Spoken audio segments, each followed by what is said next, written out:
Grace, mercy, and peace to you from God our Father and from Jesus Christ our Lord. This is the day the Lord has made. We are glad and we're rejoicing in it. It is a good day to be alive. It is a good day to be in Formation Saturday with each and every one of you. A time of special impartation and conversation that we have been doing now for several years on third Saturday mornings as a time to talk about subjects and topics that we find interesting related to the faith, related to spiritual to spiritual gifts, related to your maturity in the faith. And today is no different. I want to say good morning to everyone joining us, whether you're on Facebook or YouTube or you visited um, greaterbeulah.church for today's broadcast. I want to say good morning to you. If you do me the huge favor, why don't you like the video if you've not done so already? I want you to share the video with your virtual community. Let someone know that we're in the virtual space and that we're getting ready to talk about something, uh, some New Yearish stuff, some things that'll help us prepare for the coming year. This is actually one of my favorite subjects to study and to talk about. And so I'm going to take off my preacher hat and put on my coach's hat, and we're going to walk through something called a life audit. A life audit, and how that helps you plan for the new year. I have done this now. I have written copies of this for me since at least 2000 and oh Lord, 2018, 17, 18, somewhere along in there. I've been doing these exercises and creating these kinds of documents now since at least 2000. Uh, my last pastor was started in 2016. So I'll say maybe 2015, 2014, around the time mother passed away, I started writing stuff down in this regard and have continued at least twice a year, every year. Um, that would be 10 years. Yeah. I've been doing this for every year, twice a year for the last 10 years. I do it around my birthday, and I do it at the beginning of the year.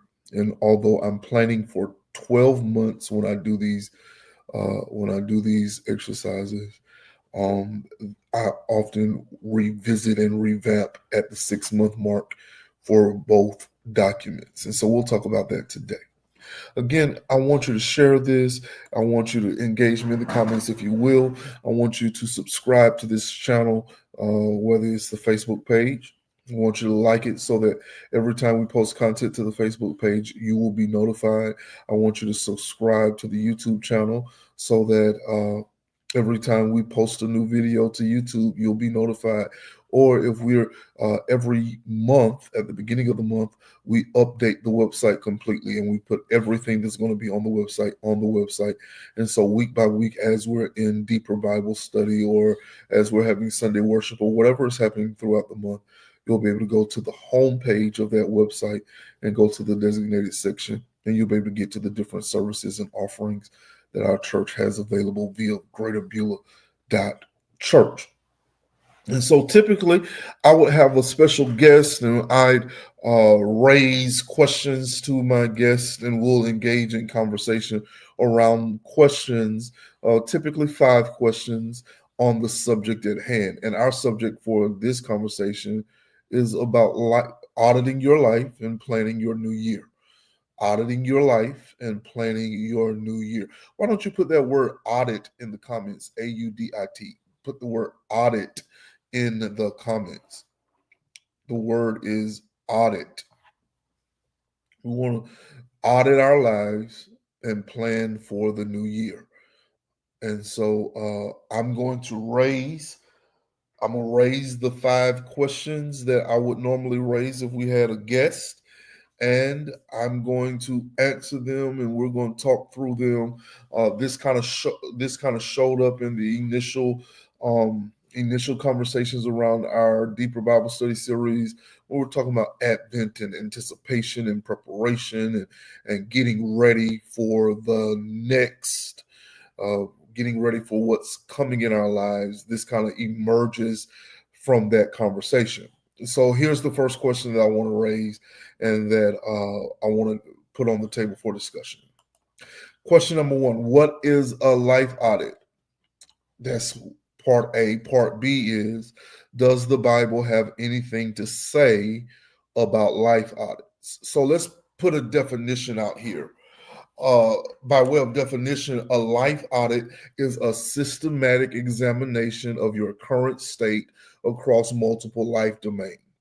Okay, it's a systematic examination of your current state across multiple life domains, and I ascribe to 10 different life domains. And when we studied this and it came up in Deeper Bible Study, I had you mark these life domains down. It is spiritual and physical and emotional and intellectual and social, marital or romantic, parental, vocational, avocational or hobbies, and financial.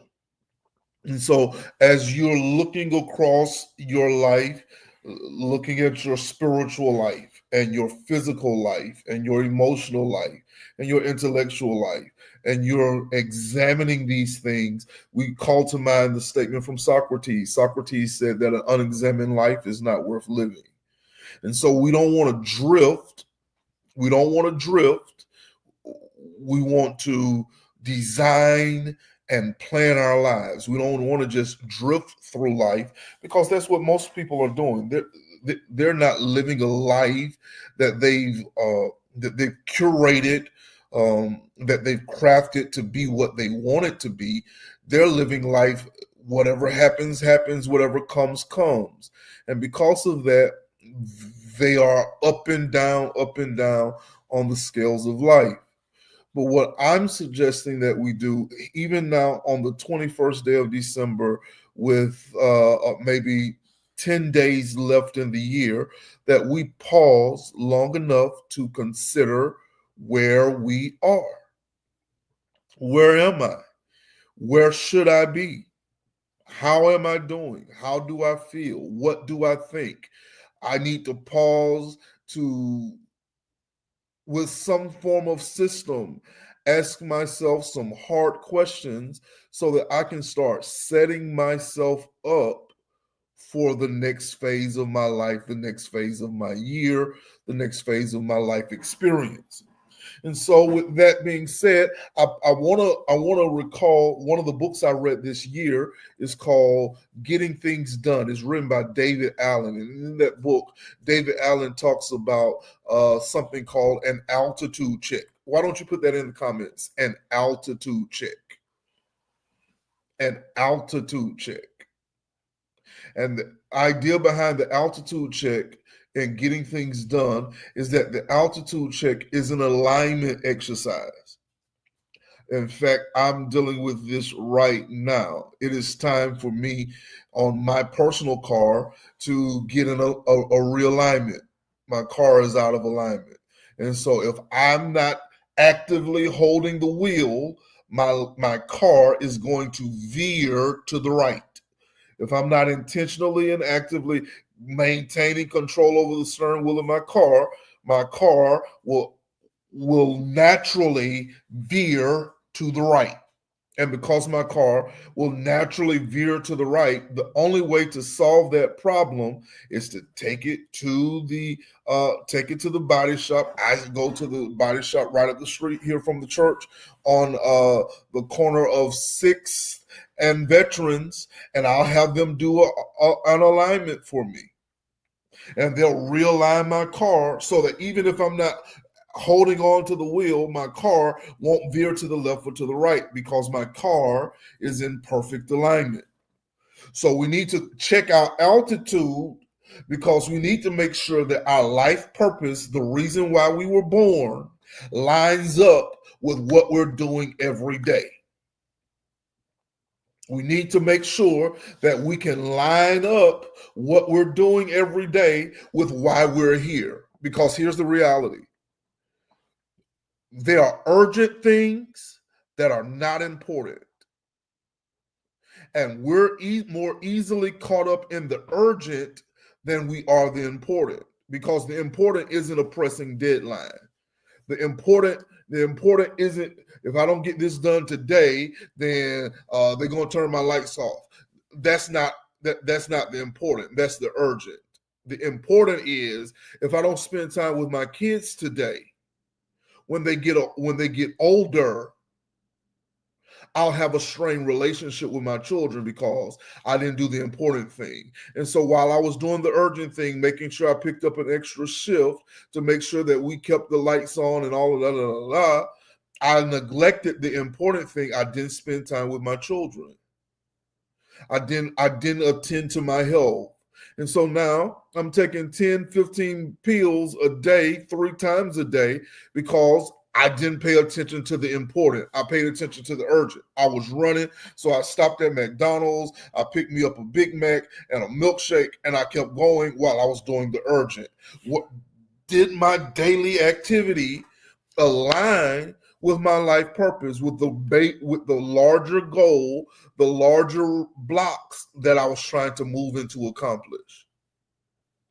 And so we have to, at regular intervals, for me, that is on my birthday, and it just so happens that my birthday falls at the mid-year point. My birthday falls in June, so I take the month of June and I do this for implementation beginning in July, and I run that implementation from July all the way through December, where I reevaluate and I do another life audit and I do new plans, and I run that from December to June, my birthday again, and we do it all over again, so that I'm always making sure on a 6-month basis that my life is in alignment. Because if you read the book Mindset, is by Carol Dweck, the book Mindset, she's going to talk about how, and if you're going to have a growth mindset, if you're going to have the kind of mindset that is not stuck to where you've been or where you are or your current scenario, then you're going to have to do things like this. You're going to have to, if we were to use the language of spiritual disciplines, you're going to have to do some self-examination. People who practice self-examination have a 42% chance more likely to achieve their goal. Why? Because they based it on what they know. They're not pulling it out of the hat. They've done some self-examination. They've created some data on themselves. And the science of the data says, this is where I need to focus my goal. This is something that's actually happening with me right now. I'm reevaluating my personal finances, and I'm reviewing over a 12-month period of time, where has my money gone? Where am I spending money? Where am I spending money? How much money am I spending? How much money is coming in? How much money is going out? I am more likely, because I've done that work, to improve financially than I would be if I would just say, well, I want to make more money. Okay, that's fine. Here's a conversation I'm having with myself as I'm moving on to the next piece of this. Here's a conversation I'm having with myself. I'm saying, okay, it's more easy to say that I need an extra, let's throw out a wild number. Or I'll use the number that we're using for the church. We need an additional $1,500 to $2,000 a week. That's how much more in offerings we propose to need to make. Now, that's one thing if we just stood up on a Sunday and said, hey, why don't we try for another $2,000 every Sunday? Okay, that's great. But we've done the numbers. We've done the research. We created the data points on our church's financial situation, how that works, how it goes, the ebbs and the flows, the ups and the downs. We've paid attention to all of that. And so now we can accurately say, based on the data points, that if we were to increase our giving from $1,500 to $2,000 a Sunday, oh boy, that will really move the needle for our church. It's based on the data, and because we built data out of our church, we have something that we can examine and evaluate. Now we can set a goal, and that makes us 42% more likely to achieve that goal because we have something to base our goal off of. The same thing with life satisfaction. 67% more likely to experience life satisfaction when you do these things called self-examinations, life audits. And if that's not good enough, you'll be better able to balance your life out. Work, family, relationship with God. It is said that you'll be 78% more likely to find balance in life if you do things called self-examination. So here's the question. And I've taken so much time in this, what does the Bible have to say about life audits? Well, let me mark down at least two of them. One passage is Psalms 90, verse 12.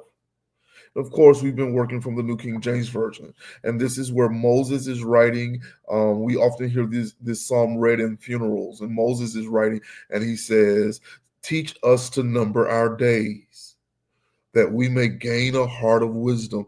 O King James, that we may apply our hearts to wisdom. There is so interesting to watch the different translations. If you do NASB, it's teach us to number our days, that we may present to you a heart of wisdom.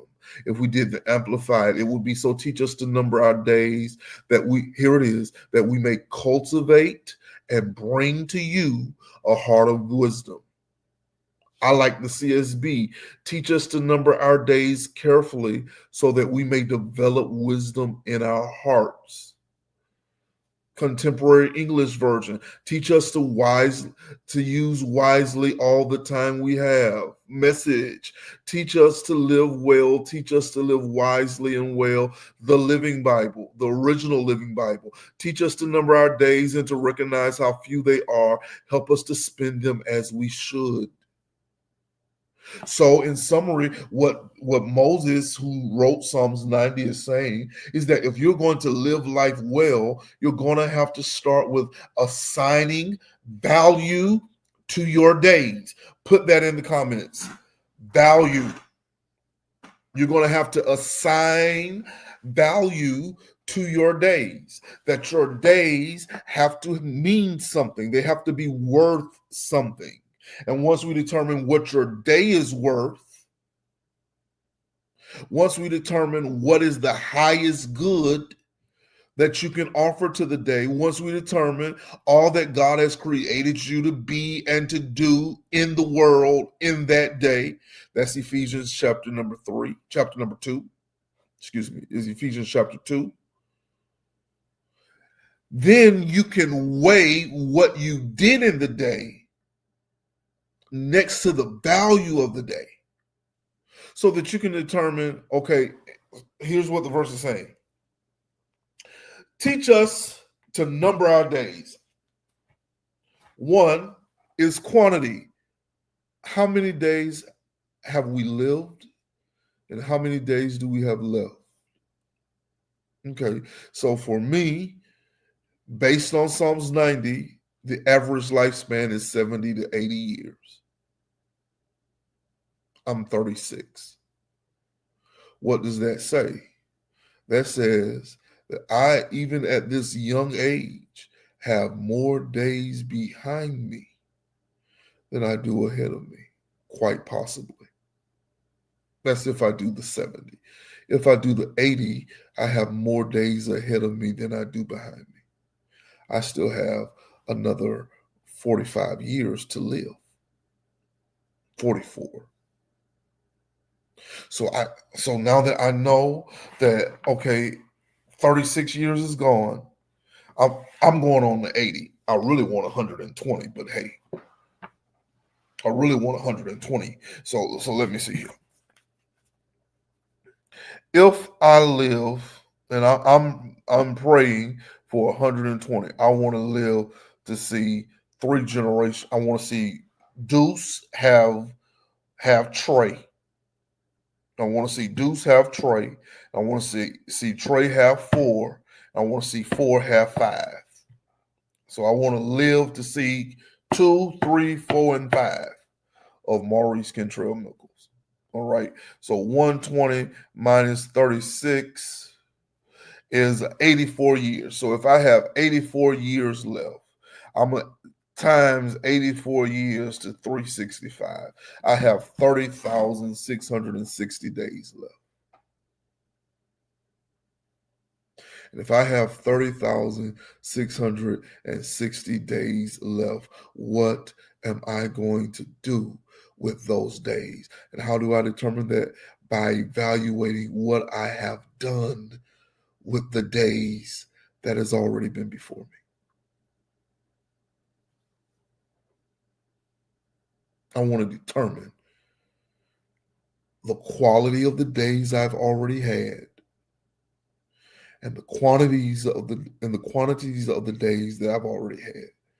I want to compare them over against the quantity of days that I believe is before me. Let me do it this way. 80, 36, that would be 44 years.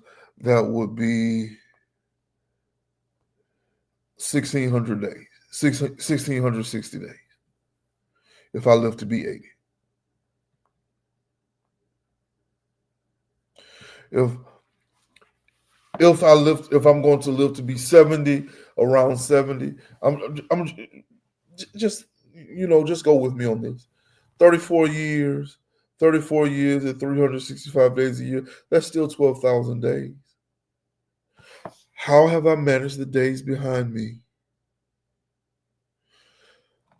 How effective has that been? So that I can determine how I need to manage the days that are ahead of me. That's Psalms 90 and 12. Let's do Lamentations 3:40. That's going to build on that. So how do I evaluate the days behind me? Let us search out and examine our ways. New American Standard has let us probe our ways and turn back to the Lord. My favorite translation on this verse is the Contemporary English Version. It says, we should think about the way we are living. Hear me again. We should think about the way that we are living. This says that we should do 3 things. This is a biblical framework for a life audit. The first thing it says we ought to do is do examination. That we ought to examine. That we need to be honest with ourselves. We need to do the Michael Jackson and talk to the man in the mirror. We need to stand in front of that mirror and see ourselves as objectively as possible, as honestly as possible.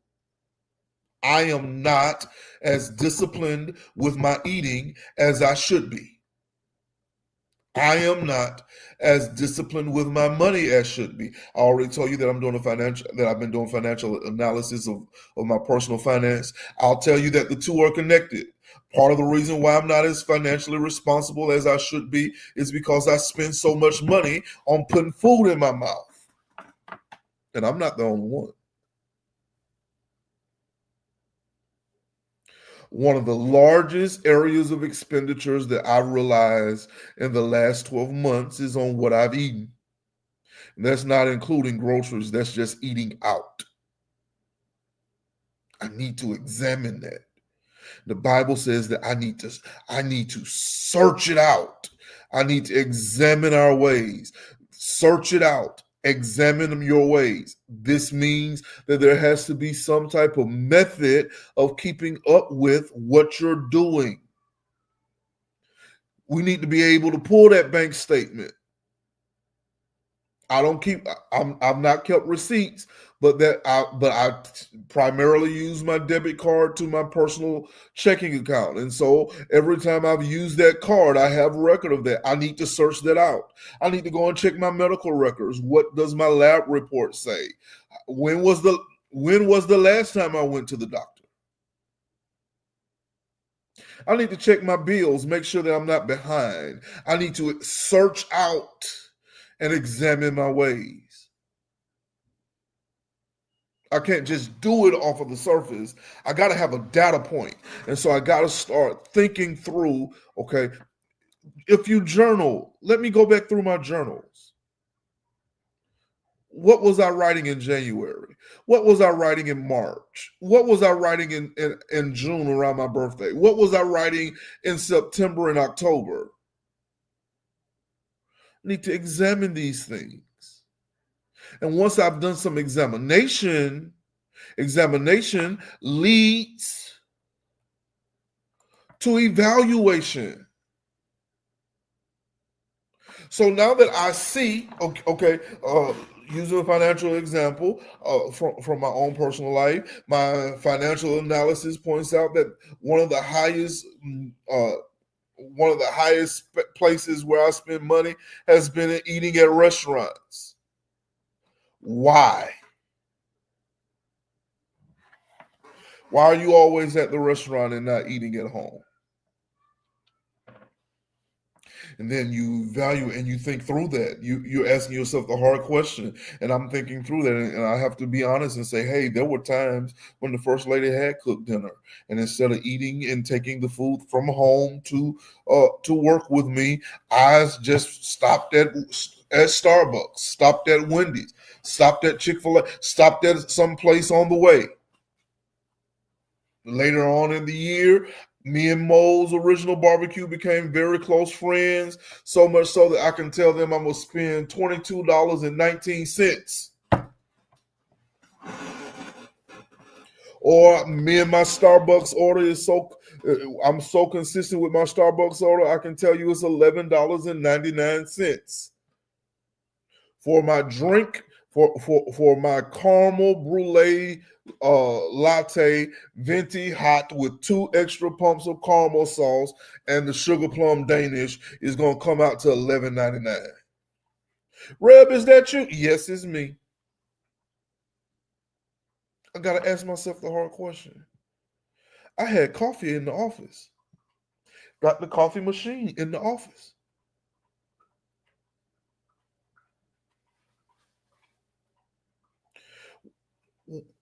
Why am I where I am? Is this where I want to be? Am I where I want to be with my children, with my relationship with the first lady, with my wife, am I where I want to be as your pastor? I'm using my personal situation as a springboard for you to see how you need to evaluate your decisions. Was that wise? Should I have done that at the time that I did that?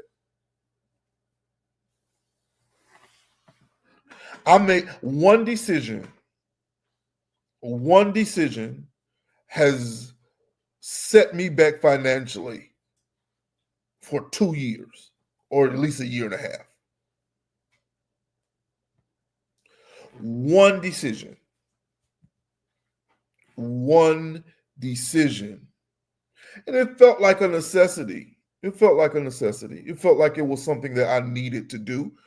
But even in that, I could have come at it a different way where I would not be fighting the fight that I'm fighting today a year and a half later if I hadn't made that decision. How do I determine that? Move from examination to evaluation. And now, okay, now that I know what happened and why, here's the third biblical part of this biblical framework from Lamentations 3:40. You have to make the decision for execution.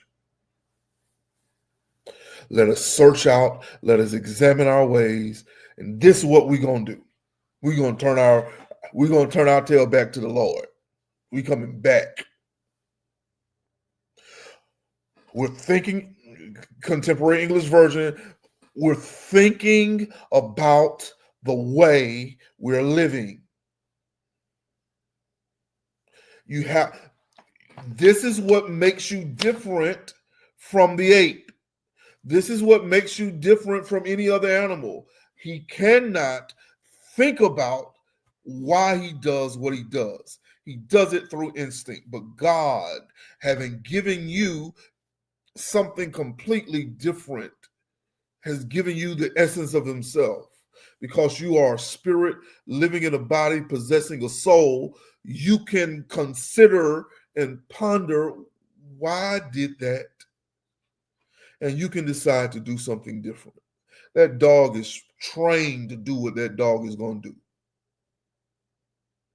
You can train yourself to do something different. Okay, let me move to the second question. So here's the second question. So how do you conduct a life audit? Are there some recommended exercises to help you get started? This is going to be my favorite part of our talk today. I want you to know, on the last time I did it, it's time for me to do it again. I'm actually taking next week, the next 10 days to dedicate. I'm dedicating some of my time every day over the next 10 days to go through these exercises myself, because I'm behind schedule. I normally will have already done this, and by now I would have had my 2025 document already written. I've been, so many other things are going on, and I've not been able to do that. So I'm going to talk you through what I do to audit my life. We can say January 2024 to December 2024. For me, it'll be more like June 2024 to January 20 to December 2024. And so the first exercise, put this in the comments, put the word tank in the comments. The word is tank. And if I had time, I would have created some graphics for you. I didn't have the opportunity to create the graphics. We all know what happened at our church on Thursday, and all that ensued with that. So that kind of ate up some of the time that I dedicated to putting this presentation together. No excuses. I'm still going to talk you through it. It's the tank assessment. So this is what I want you to do. I want you to get you a piece of paper, and I want you to sit down. And you may need to come back. You may want to save this video, come back and play this section again, where you can pause it and walk through the steps, so that you can do these exercises. The tank exercise. Get you a piece of paper, and I want you to draw something like a 3-column bar graph. You want column 1, column 2, column 3.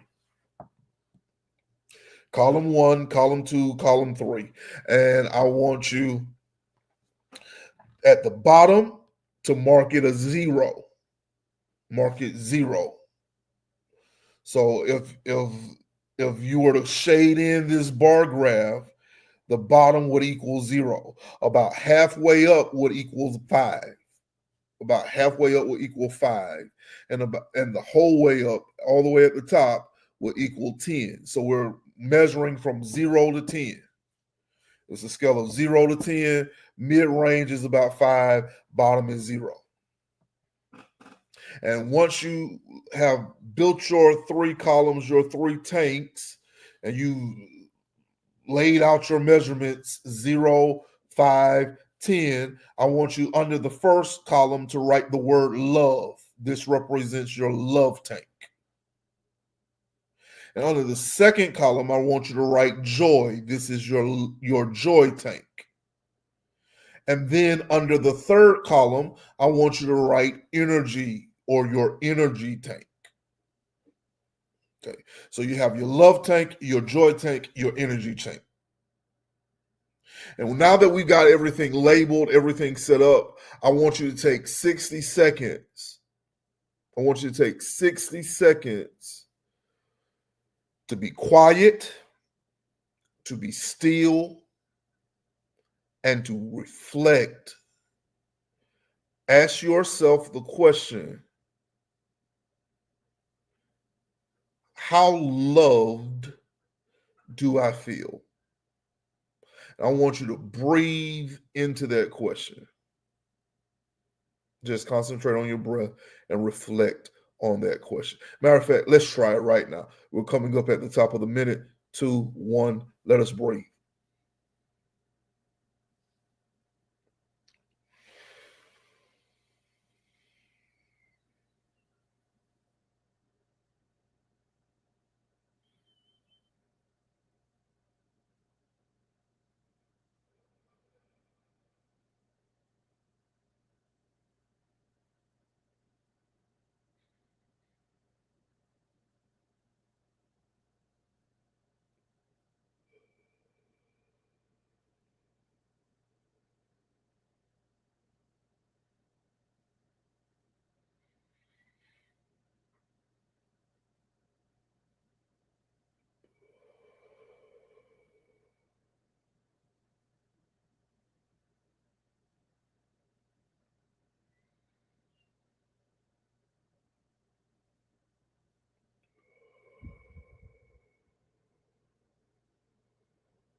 Okay, we've done 60 seconds of being still, being quiet, reflecting, asking ourselves, how loved do I feel?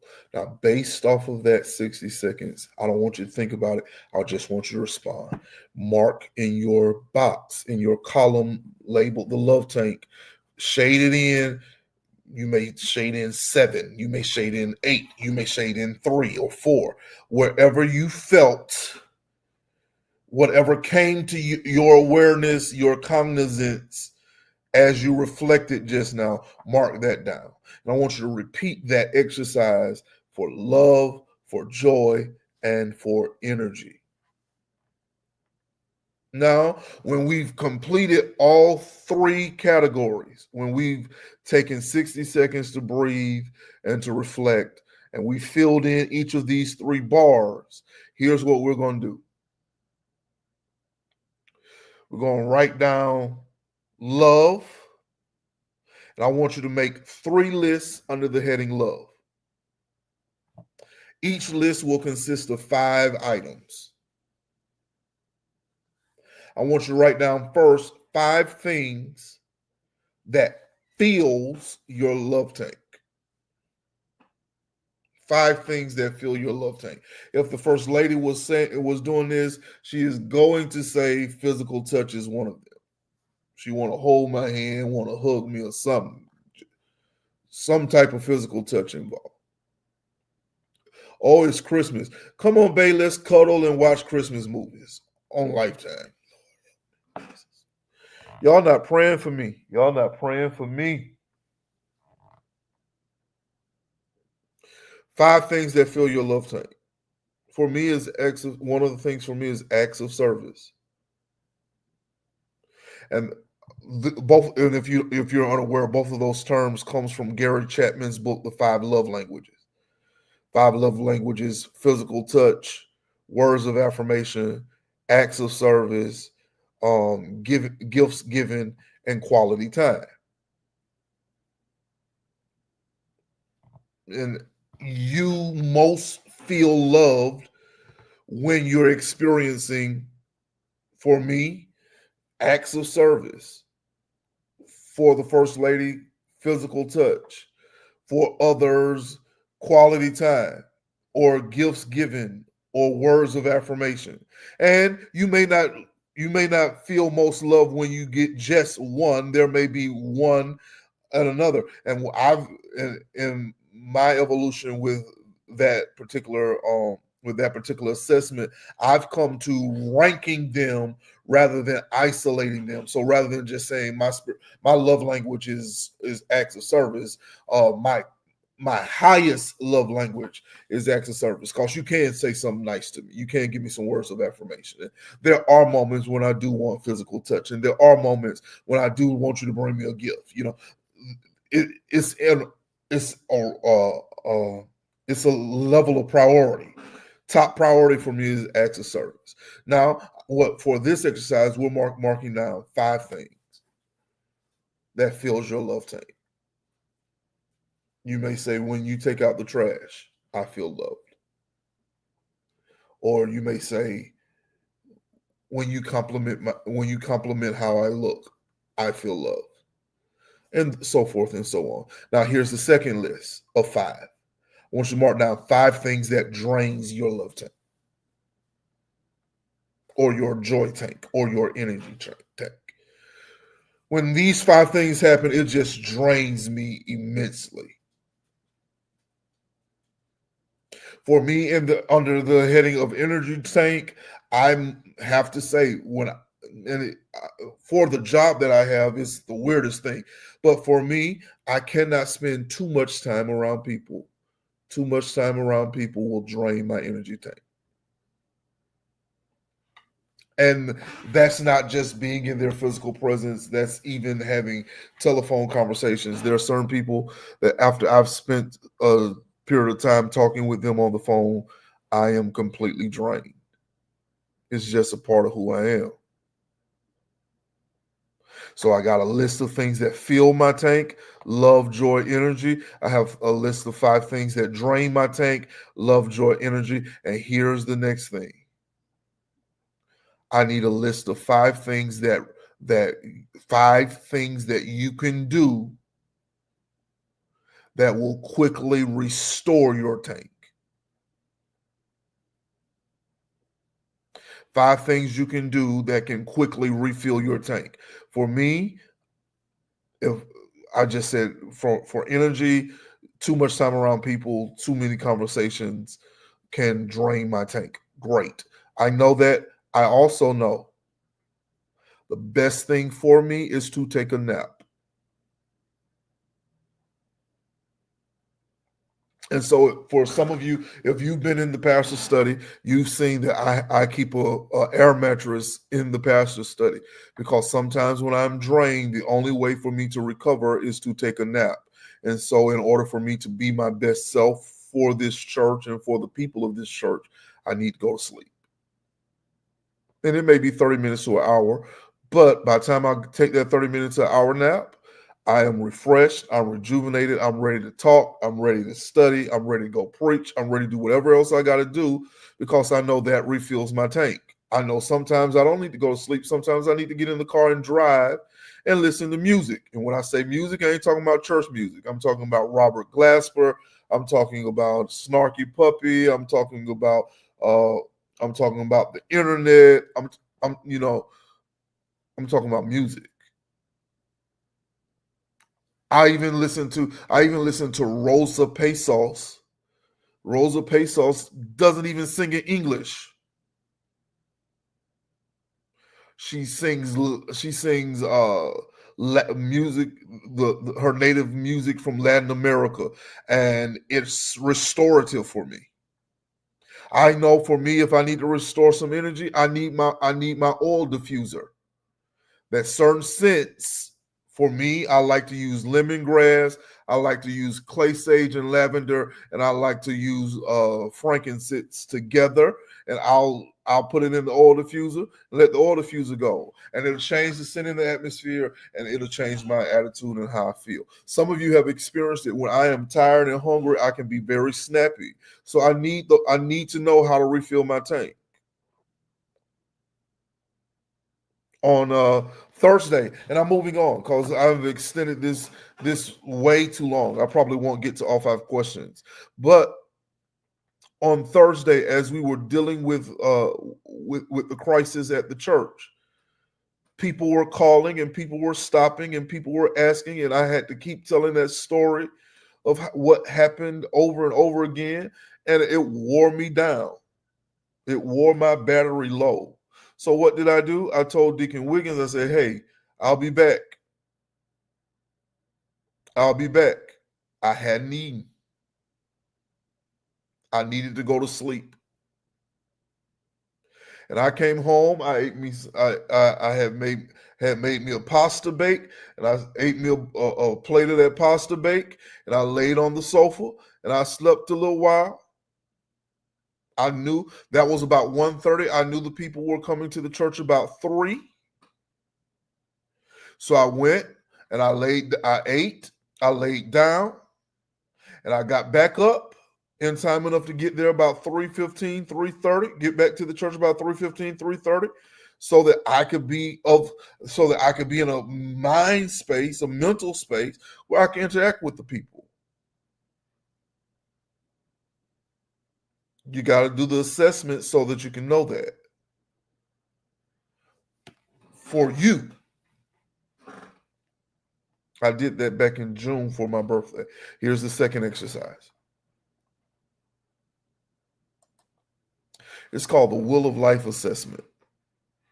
It's called the Will of Life Assessment. Now, this time again, I wish I had a graphic to show you. I want you to make a pie chart with 10 sections. So I want you to draw a circle, half it, 5 to the left, 5 sections to the left, 5 sections to the right. I need it to be 10 sections. I need 10 pieces of the pie.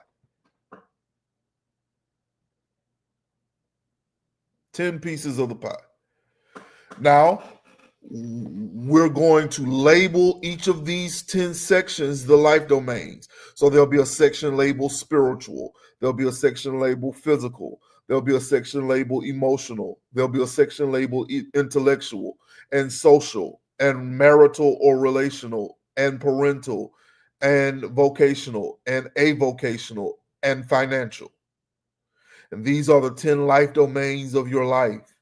And each one of these sections of the pie represents one of these 10 life domains. Now, at the center of the circle is the 0 point. And as you move out from the 0 point at the center of the circle to the circumference of the circle, you're moving from 0 out to 10. And we're going to take another 60 seconds and we're going to breathe and reflect, and we're going to ask ourselves, on a scale of 1 to 10, where am I in this area of my life? We're going to take a minute right now. Ask yourself about spirituality. Let's go.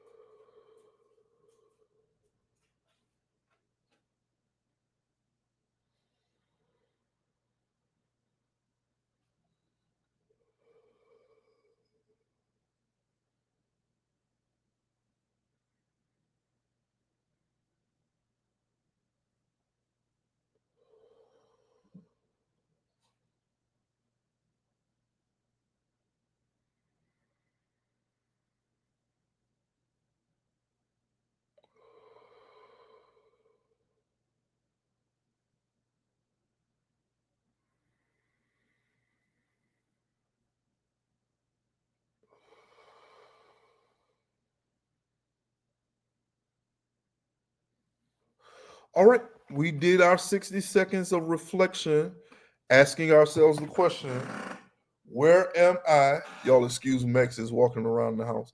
Where am I on a scale of 1 to 10 in the spiritual area of my life, the spiritual dimension of my life, the spiritual domain of my life?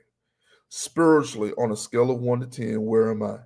And I want you to mark with the center of the circle being 0 and the outside edge of the circle being 10. I want you to shade in that section labeled spiritual.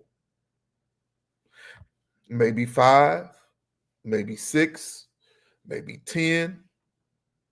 Wherever you feel, wherever resonates with you, mark that down. I want you to do the same thing for all 10 life domains: spiritual, physical, emotional, intellectual, social, relational, parental, vocational, avocational, financial. I want you to mark all of them. Take your 60 seconds to breathe into it and respond.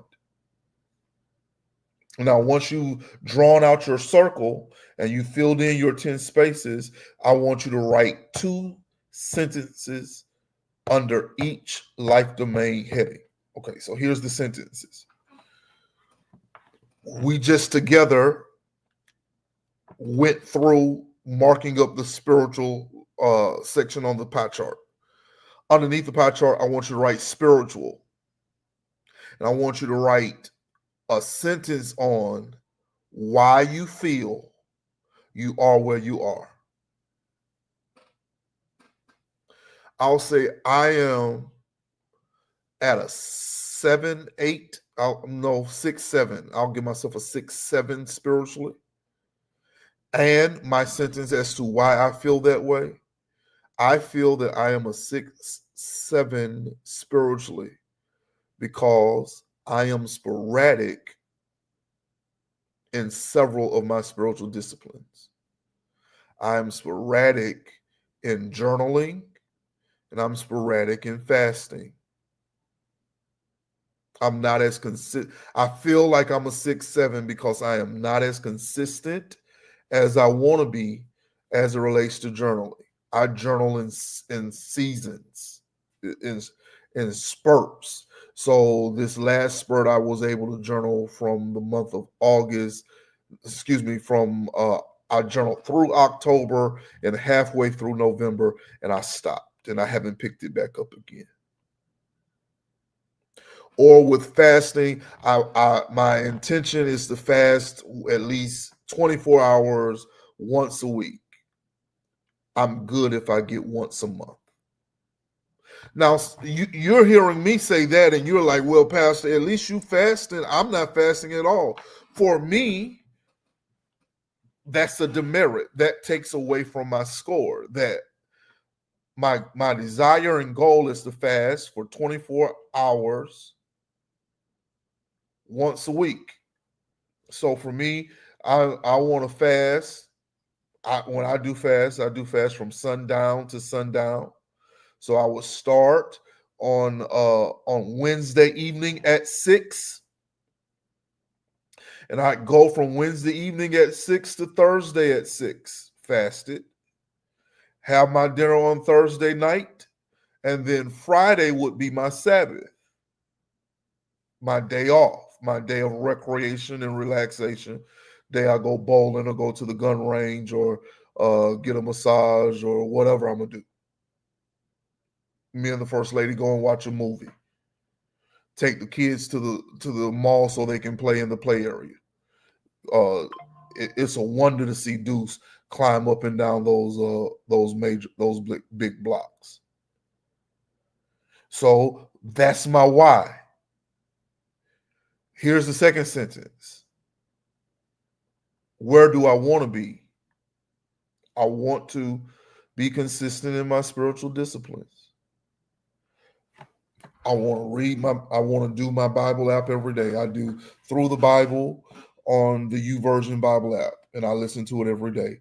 I want to do guided prayer every day. I want to do guided meditation, 15 minutes of breath work every day.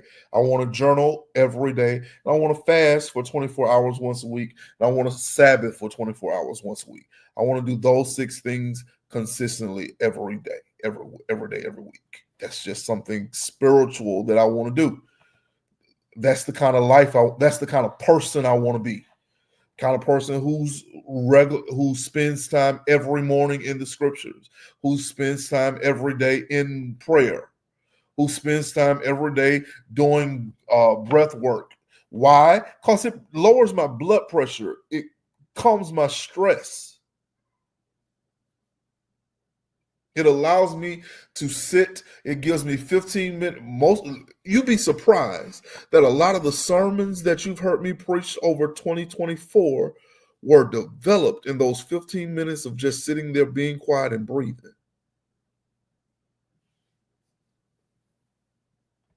Maybe I may turn on some soft music. I like to listen to the piano. I forget the YouTube channel. The guy on YouTube plays hymns on the piano, and I'll turn him on, and I'll sit there, and on my watch I'll turn on my breathing, the breathing apparatus, and it will for 5 minutes guide me through a breathing exercise. And I'll do that 3 times in a row. And while I'm sitting there breathing and meditating on the word and meditating on the things going on in my life, the framework for a sermon will come to mind, or the sermon, the sentence will come to mind, or the answer to a problem administratively will come to mind. The kind of person I want to be. And I'm going to preach it. I'm going to preach this in 2025. I'm going to preach this in January, where the scripture says, I am more informed than my instructors because I spend time in meditation. In meditation, I'm not going to get carried away with this. In meditation, the Holy Spirit takes spiritual words and spiritual thoughts, and He put them together in your head so that you can be led by Him, by the Spirit of God. The kind of person I want to be.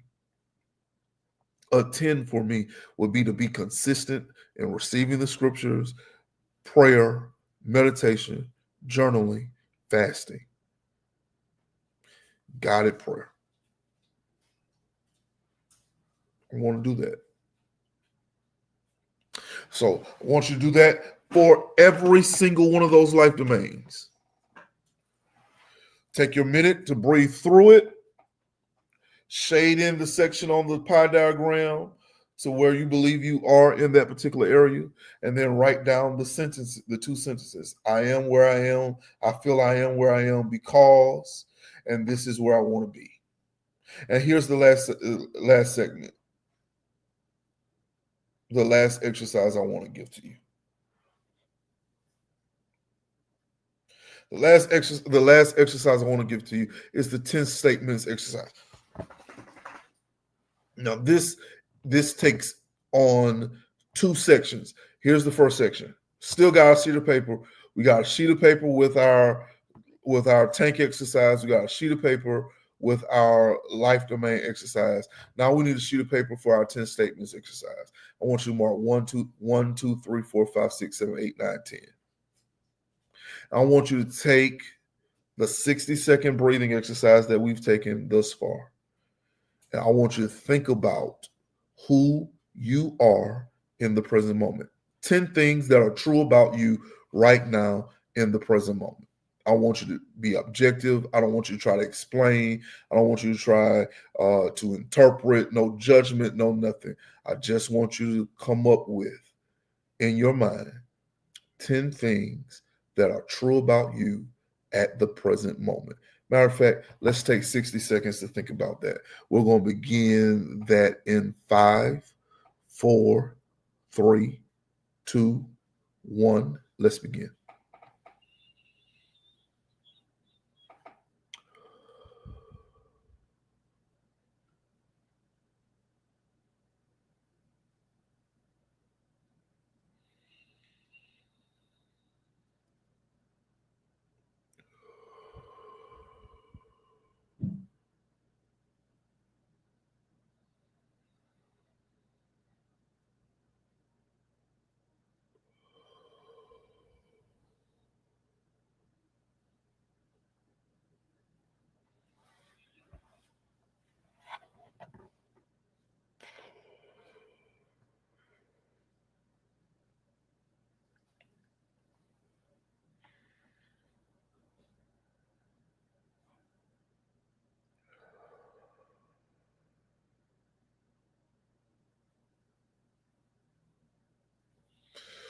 All right, we've done our 60 seconds. I want you to take whatever came to your mind in those 60 seconds, 10 things that are true about you. I want you to write them down. I am. This is where I am. This is what I am. This is who I am. This is how I am. We're not worried about why.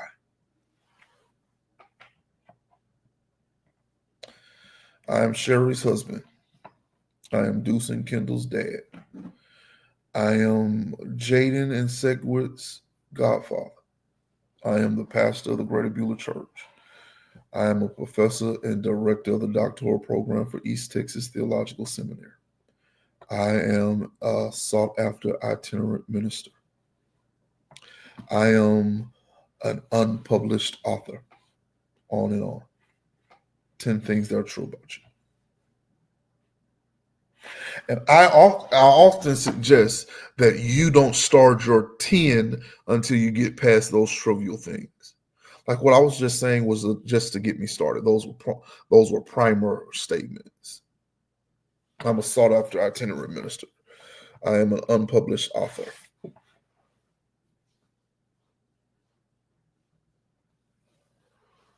Those are primer statements. But then when you start talking about where you are mentally, I appreciate where I am in my life.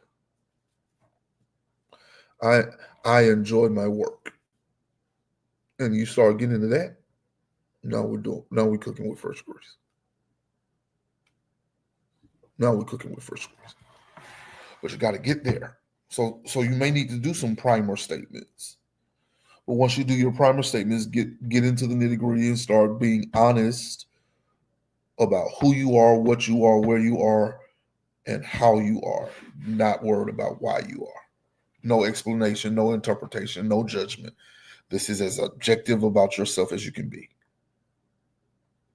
Now that you've done that, we're going to come back and do the breathing exercise a second time.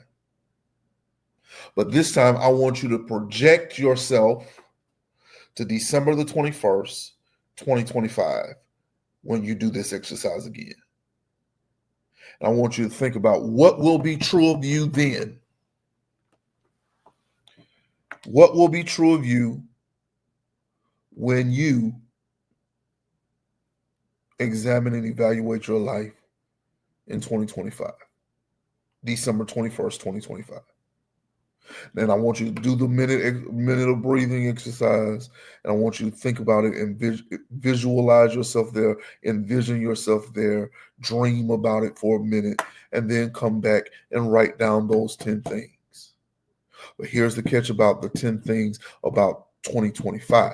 I don't want you to write them as if they are something to happen. I want you to write them as if they are the present tense. So for me, one of my 10 would be I've reached my weight loss goal. That's saying in the present tense, I am at my ideal weight. I have achieved I'm still saying in past tense, let me see. I am financially stable.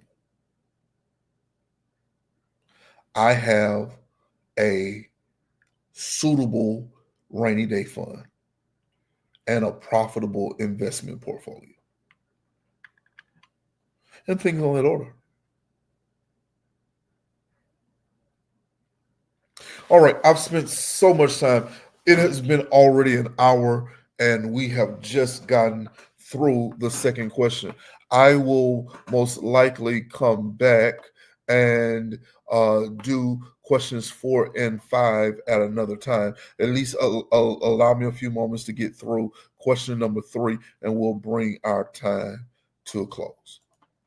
Here's the third question. I've completed my life audit. Now what?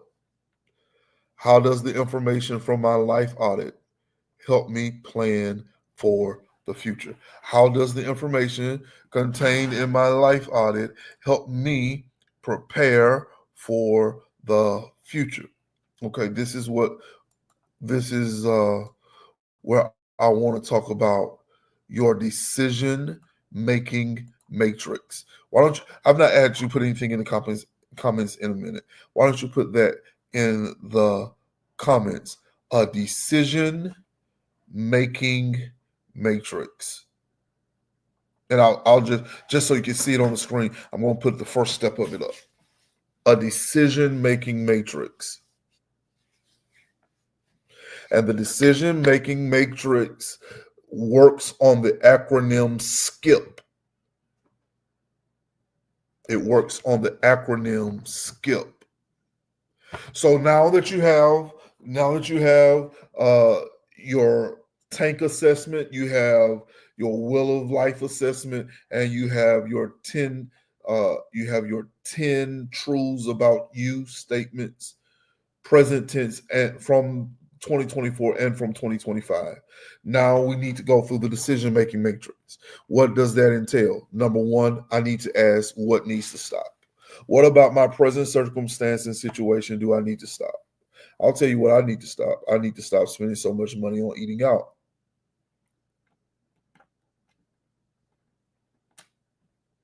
Just that much. That simple. You need to stop eating out. I may not completely stop eating out, but I do know that this is something that I need to pay close attention to.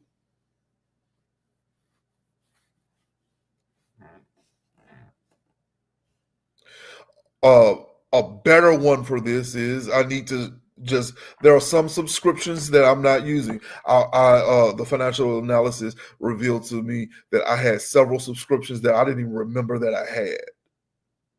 Those need to come to a hard stop. For one, I'm paying $11. For another, I'm paying $25 a month. So I'm spending almost $40 a month on subscriptions that I'm not using. That needs to stop. It needs to come to a hard stop. And although I'm talking about money, you may need to be talking about something relationally. I'm going to stop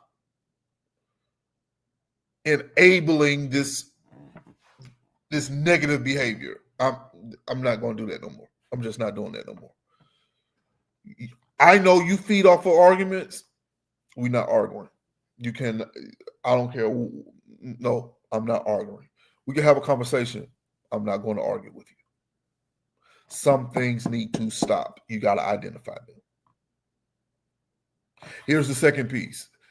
Acronym is skip, stop. Next thing, what needs to keep going?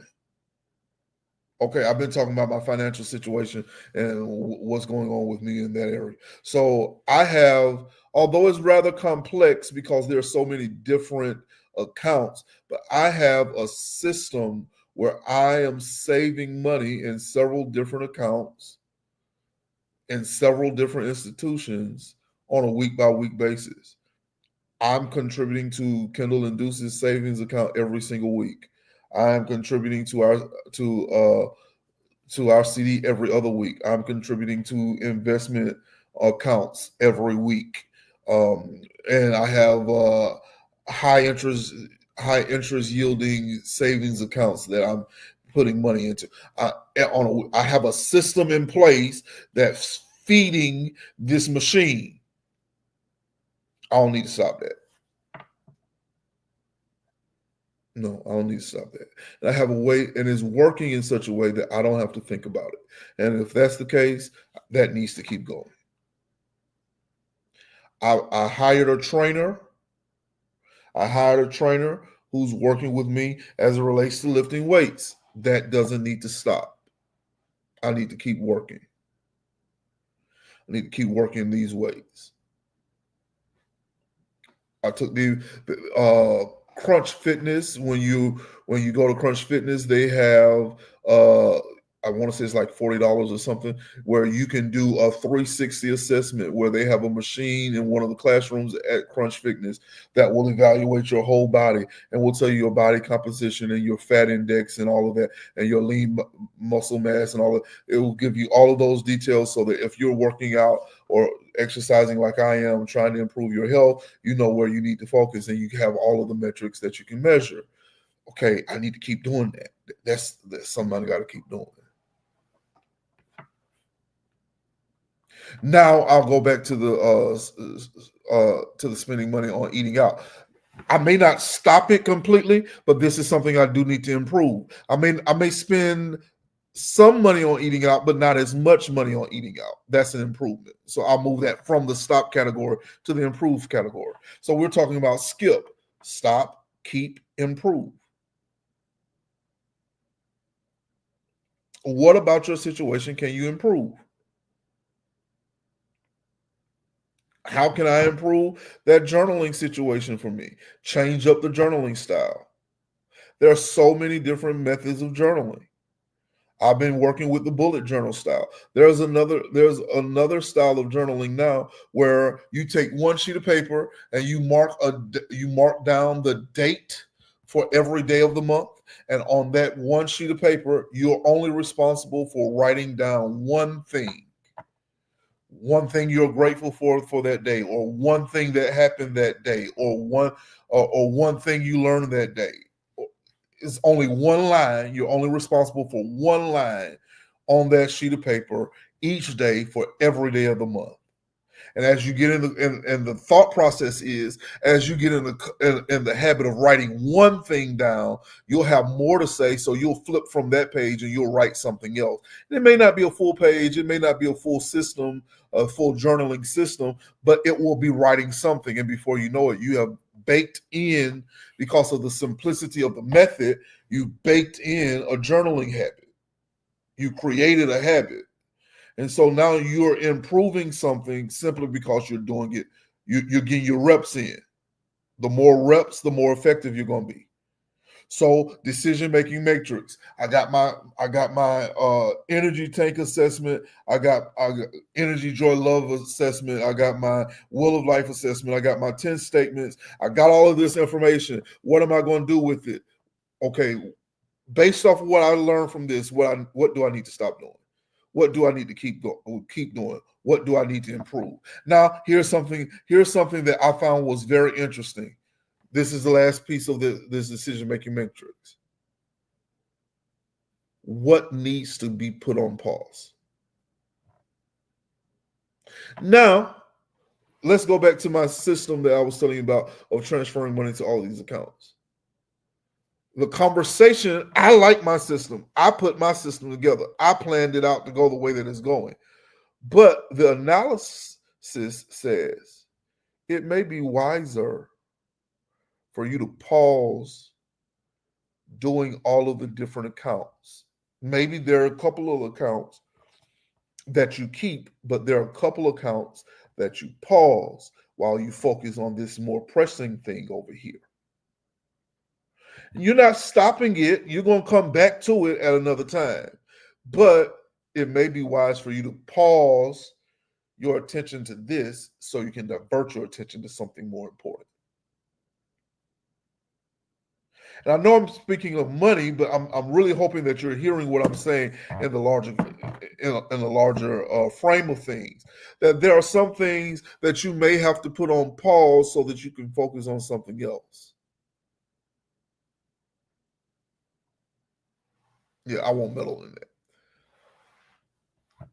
that. I got a few minutes. Let me see if I can get 4 and 5. I'll do 4 and 5 together. And if I can do 4 and 5 in 12 minutes, I'll finish this entire presentation and we'll be done for the day. 4, what should be included in your strategic plan for a new year? How do you put it together? And 5, how important is it to write down your strategic plan? What model do you recommend for writing an annual plan? Okay, I recommend that you use a one-page plan model. Now, my plans over the years have been 4 pages. My plans have been up to 6, as large as, I want to say, 6 pages worth of a foundational document. This year I want to move away from that. I want one sheet of paper that I can look at and see everything that I need to know to get me through the year. What's going to go on that plan? Section 1, at the top of the plan. If you've been in a leadership meeting with me, you ought to know this. Every leadership meeting I lead, I start with the foundational statements of our church. You need those same statements for your life. You need a purpose statement.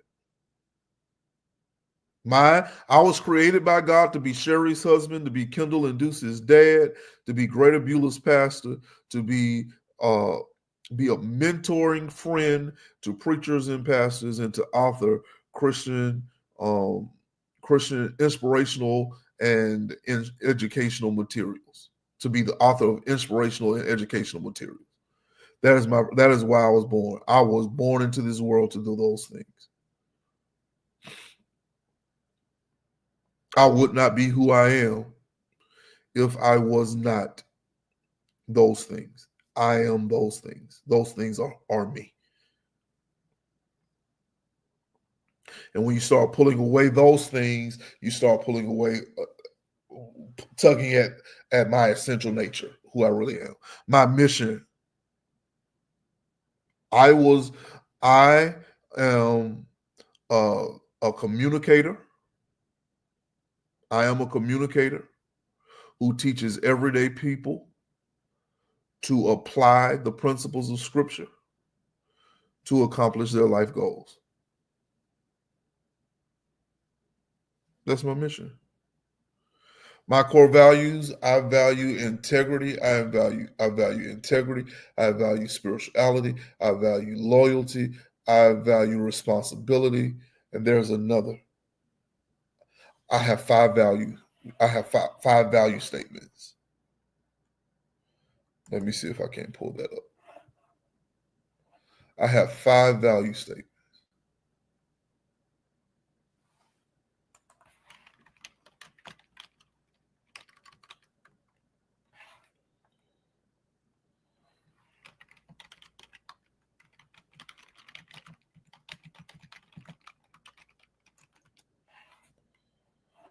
Let me see if I can't pull that up. I know I'm wasting some of my minutes.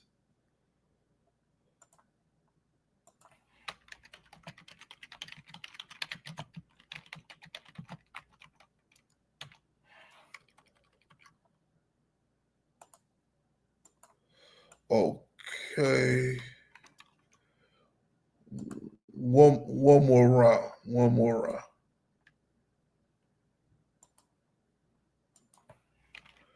One more round, y'all. MKM. There it is. I had to search it out. My core values. I value spirituality. I value authenticity. I value competency. I value responsibility, and I value loyalty. And part of the reason why my statement takes 4 pages is because I write statements to explain all of that. Spiritually, I am a spirit-filled, spirit-led person. My relationship with Holy Spirit impacts every area of my life. Staying sensitive to his leading is a top priority for me. And I will go through that. And then I have my vision statement. And something I'm adding this year is a word of the year.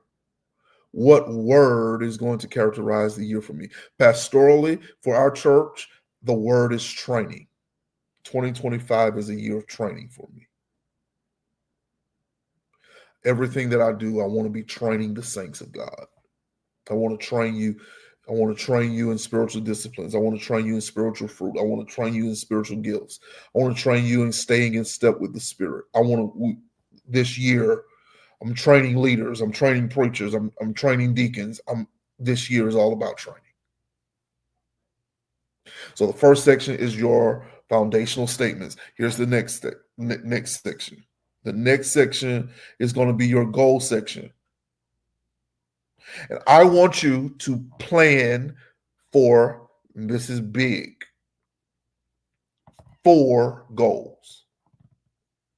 There was a time when I would have said 10, that you should plan a goal for every life domain of your life. Every domain of your life. No, don't do it. It's too much. You're not going to accomplish it. Plan your goals 4 at a time. Why 4? Plan it so that you can give full attention to one goal for 12 weeks or a quarter of the year. And I want your goal to be specific. I want your goal to be measurable. I want your goal to be actionable. I want your goal to be risky. I want your goal to be time bound. I want your goal to be exciting. I want your goal to be relevant to where you are in life. So what does that look like? I got my document from 2025 up. 2024 up.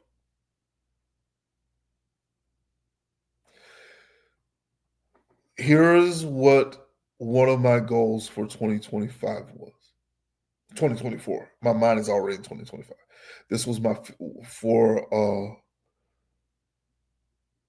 this was a this was a physical goal for me. I'll give you my spiritual goal. Specific, attend a 4-day spiritual retreat at the Monastery of the Holy Spirit in Conyers by my 36th birthday. So let's walk through the goal. Specific, how many days? 4 days. Where is it going to be? Monastery of the Holy Spirit.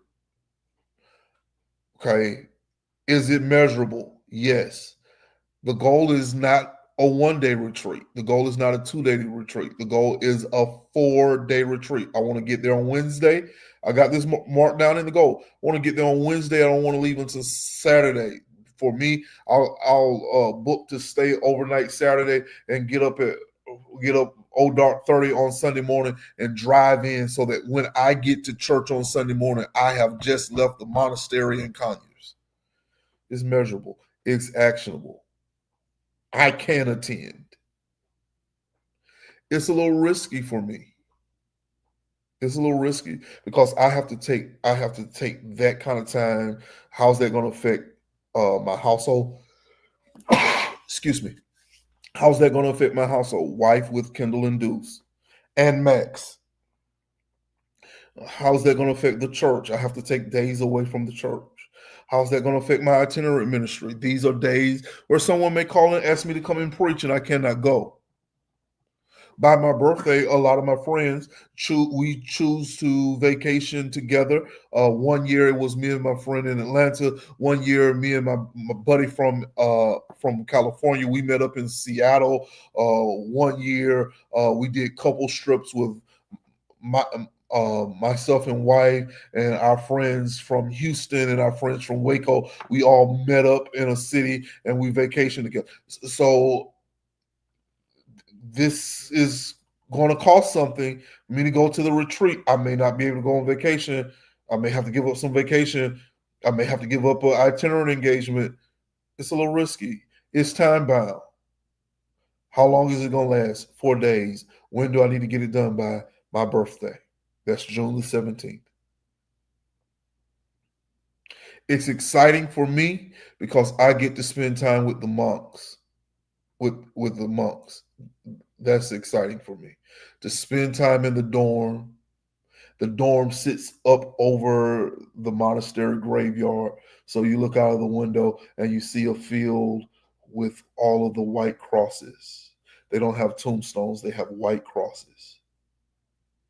And the name of the friar or the name of the monk that is buried at that marker. And it's silence for so many days, for 4 days, little to no talking and spiritual direction, the spiritual direction meeting, and to spend time with the abbot of the monastery. All of that's exciting for me. It may not be to you, but it's exciting for me.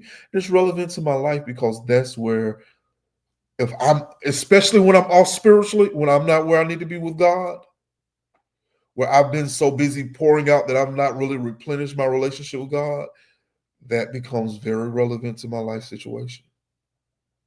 And so I don't want to do 10 of those. I want to do 4 of those. On my 2024 document, I did 1, 2, 3, 4, 5, 6, 7. I did 7 of those. I did 7 goals, and I have accomplished 1, 2, 3, 4, 5. I've accomplished 5 of those goals. 5 of the 7. And again, I already made mention of the fact of one bad financial decision setting me back a year and a half. That's one of those goals that I'm still working on. I made progress in the goal. I just have not completed the goal. And there's And the second goal that's not completed is because I delayed that to 2025. I pushed that back to 2025 because my attention was given to the school. I was instead of doing one class at the seminary, one class turned into three classes, and so I needed to give attention to the seminary and what I was doing there rather than focusing in on this other communal relational goal. The last thing I want to put on this, and this is where we wrap it up.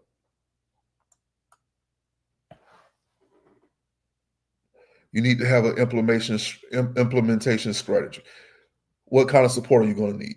I know I need to have a team. What does my team look like? My team consists of instructors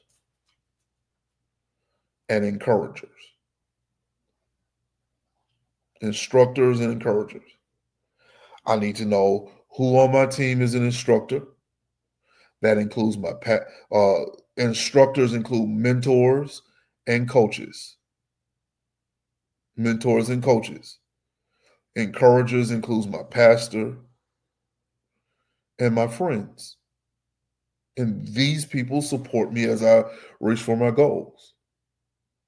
I need key dates. I need to know, okay, I need to have this done by my birthday. And please, don't set all of your goals for December 31st. Don't set all of your goals for your birthday. Don't do that. Set different goals. This is another reason why I'm saying do 4 goals on a quarterly basis so that you can have staggered key dates. You may want to input special holidays and birthdays and so forth and so on into that as well. You want to put your accountability structure. I said this to one of the persons seeking mentorship from me. I said, I only know what you tell me, and I'm not going to chase you to find it out. So I have a system in place where I am accountable to my pastor. Bishop Brian Keith Hodges can expect from me in the first week of the month an audio message. We don't call one another. We send each other audio messages, and that's how we communicate. So I'll send him an audio message, and I'll answer for him 3 questions. What went well in the previous month? What didn't go well in the previous month? What am I planning to do in the coming month? And I'm going to send him that message first week of every month so that he can know and he can hold me accountable. He'll say, you're doing good in this. You need to work on this. Consider this. Pick up this book. No, you can't go there. No, you can't do this. Sidebar. Whenever my pastor starts off with, do you trust me? Man, you finna say something I don't want to hear. Whenever Brian Keith Hodges starts a conversation with Maurice, do you trust me? What is it, Bishop? And he's going to say something I don't want to hear, but in the end, it's going to be what I needed to hear. And then finally, you need to know your success metrics. How am I going to measure whether or not I was successful in this or no? And here's the next piece of having success metrics. Don't just have success metrics, have celebration metrics. If I am successful, what am I going to do? What am I going to do? If I am successful, how am I going to reward myself? Do not reward yourself with a cheat day if it's a weight loss goal. Don't do that, please. Set yourself back already. Now, last thing I want to say. Last set of things I'm going to say, because we've extended our time. Written goals are 42% more likely to be achieved. That's why you need your one-page plan. Written goals are more likely to be achieved. Regularly reviewing those goals is going to boost your achievement prospects to 76%.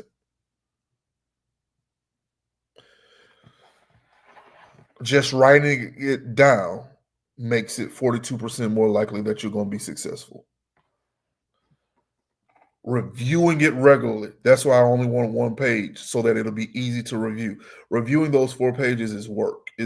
I got to sit down. No, if I can take a minute and look at that 1 page and see everything on it that I need to see. If I can do that, we cooking with fish grease. Regular review boosts achievement to 76%. But here's the one. When you share that written goal with somebody, it increases your chances of success by 78%.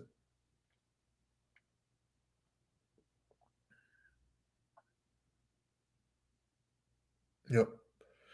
It increases your success rate by 78%.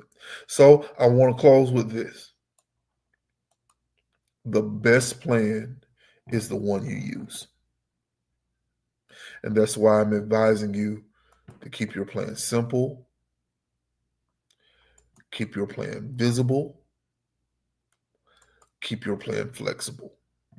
Why flexible? Because when you get to June and you identify what's not working, don't be afraid to abandon a sinking ship. If it's not working, it's not working. So change, pivot.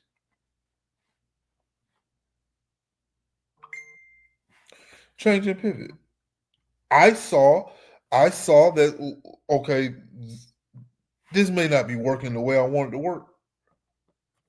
So let's shift here. Let's shift. And when I shifted, okay, now I got some more success. So, in conclusion, start where you are. Start right where you are. I've given you some tools, so use what you have. Take the right next step. And let's come back this time again next year. Let's see what happened. Let's see how far we've come. Because we audited 2024. We put some plans in place for 2025. Listen, I can't wait to see you in the sanctuary tomorrow. Now, listen, we're not using the front door. We're not using the front door. We're going to use the side door. So we're going to come in through the side doors. We may even make Mitchell Hall a way to come into the sanctuary, enter through Mitchell Hall and through the side door in the sanctuary. We don't want to do too much in the front of our sanctuary. Thank God for the men's fellowship that helped us patch up clean up the mess and patch up the hole and all of that. And thank you to our executive council for taking leadership and making things happen. I look to see you guys in the morning. I got a word that I've been working on all week. I thought to change it. I prayed and asked the Lord, does the crisis that we've experienced warrant a change in sermon? And the Holy Spirit asked me, did I change what I said? And so I'm going to preach what he said. And I believe you'll be blessed by it. Until then, I love you so much. God bless you. See you in the morning. Be blessed today. Follow peace with all men. Pursue love above all things. Go in peace. Serve the Lord. I love you so much. God bless you. Peace.